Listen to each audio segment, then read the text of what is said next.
Hello guys, welcome back sa aking YouTube channel. Kung hindi ka pa subscribe, please do subscribe and click the notification bell para updated kayo sa aking mga upload. Guys, meron pala akong kalamansi na gusto kong ilipat sa kabilang lote.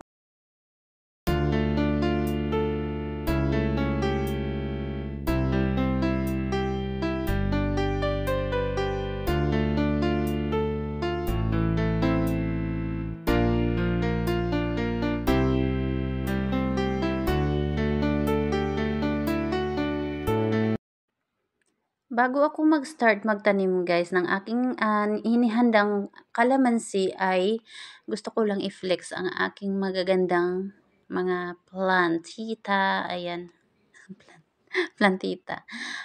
Ito pala guys, ito, kinuha ko lang, napulot ko lang yan sa kabilang lote noong nagtanim ako ng saging doon at nakita ko ito. Ayan, tinapon ata ng kapitbahay. Kaya kinuha ko at inalagaan. Ayan, ang ganda-ganda na. At ito namang isa ay galing ito sa school. Hiningi ko ito sa aming, tawag nito, yung naglilinis ng aming room.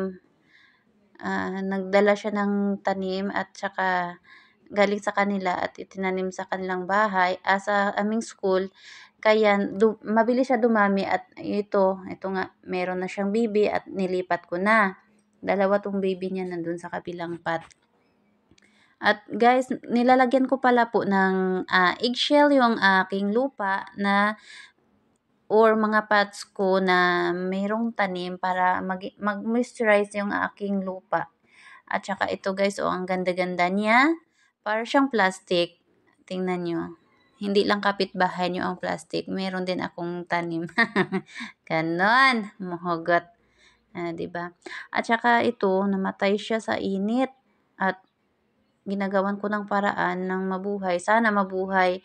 May nagsabi kasi na yung balat ng peanut ay maganda daw sa ilagay sa puno ng pananim mo para nga hindi siya mabilis matuyo sa init. Kaya ito nilagay ko, hindi ko tinapon ang balat.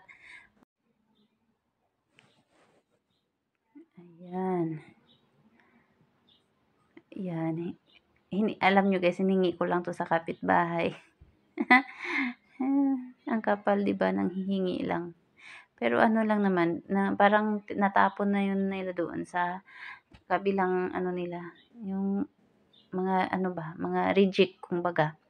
At saka ito, galing ito sa Don Salvador, doon ko to hiningi. Ito, yan, ang ganda-ganda. Mas maganda sana kung merong ulan. Iba kasi yung mga itsura nila pag meron talagang ulan. Iba yung bibinyagan mo lang. Alam nyo, nagbibinyag ako ng morning at saka night, pero ganyan pa rin. Kawawa pa rin sila. Sa sobrang init pa naman, yung iba nga, ibang pots ko na na blanco. Namatay talaga sa init. Ayan, napuspos na. Anong tawag nito sa Tagalog? Nagsimatayan na. Yan, nilalagyan ko yung mga tuyo pa lang dahon guys, hindi ko tinatapon yung mga dahon nilang natuyo.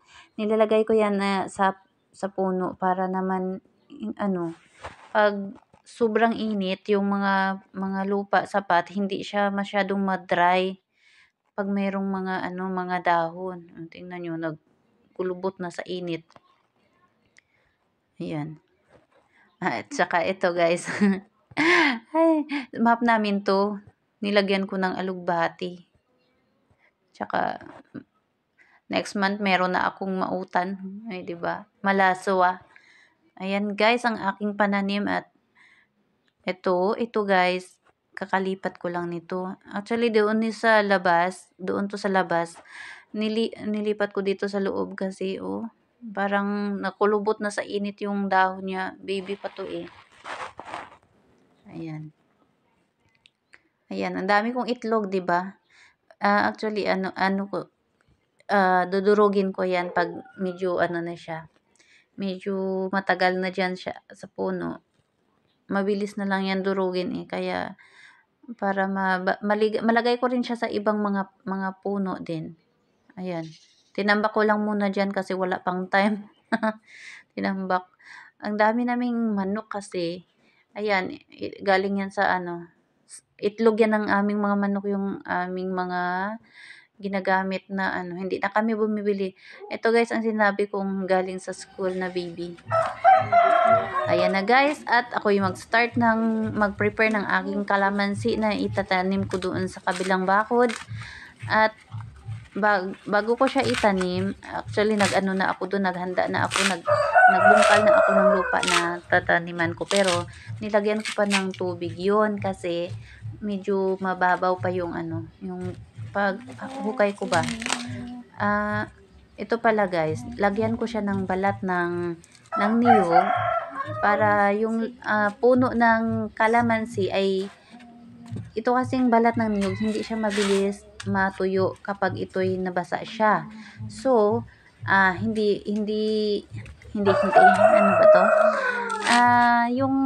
Yung kalamansi ko may protection sa init, siya sa init. Kaya ito ang paraan kong naisip bago ko itanim doon sa kabilang bakod. Lagyan ko muna ng balat yung ano, yung puno ng kalamansi. Ito siguro kasya na ito guys.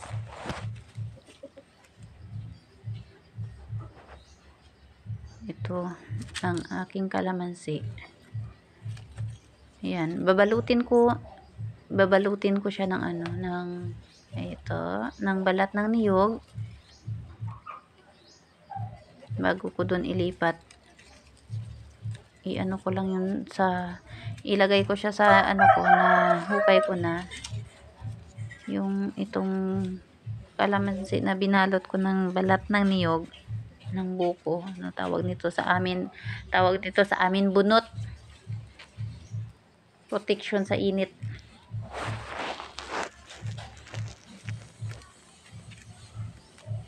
Ayan. Ayan na.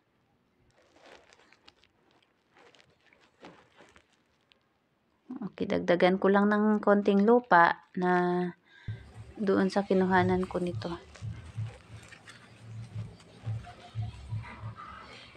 Okay na to guys. Ready to ano na, lagay na sa tawag nito, sa nahukay ko doon sa kabila.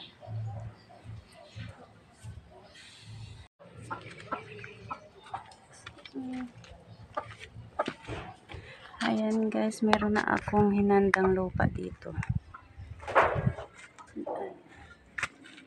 Ayan, medyo mababaw pa, kaya dagdagan ko pa yan.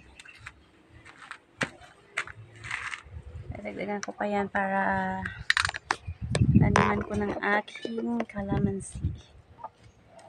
Ang init.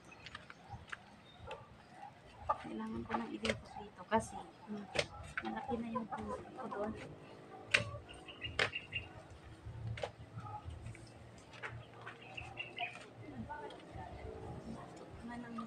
Kasi nilagyan ko siya ng tubig.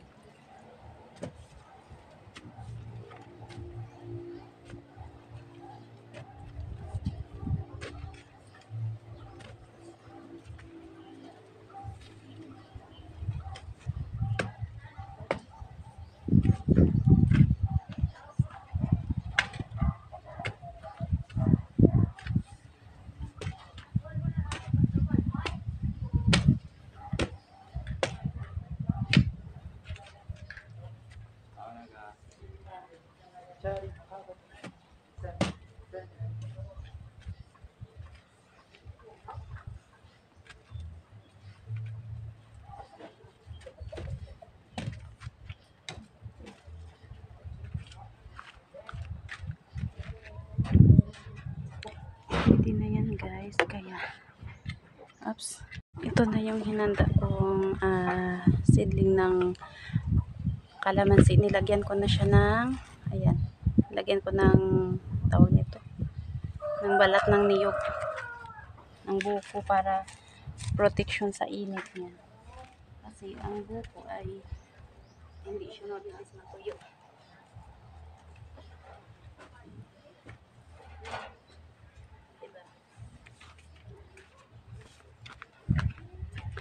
Ayan siya guys, papakita ko sa inyo ang aking tanim. Ayan. So, So, ayan, medyo malalim yung aking pagkakahukay. Tapos, kailangan ko lang siyang lagyan ng lupang binasa ko kanina. Ayan, di ba? Ang healthy ng aking kalamansi.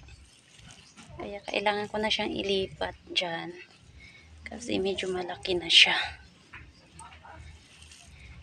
Mabubuhay siya kahit sa tag-init kasi aalagaan ko siya. At yan ang aking mga manok nakaabang. Ayan, patingin-tingin na sila sa aking kalamansi. Hindi nila alam na lagyan ko to ng harang. Ayan, hindi ko siya takpan ng bunggang-bungga. Kailangan na meron lang siyang natirang ganito lang. Para yung tubig, pag bibinyagan siya, bababa yung tubig. Kasi pag hindi ko tirahan ng yung pagbinyag ko, punta lang doon ang water. So, sayang. Ayan na. At kailangan ko yung lagyan ng shade para protection sa init. Ang dumi ng aking kamay. Saglit. Oh. Ang hirap Saglit.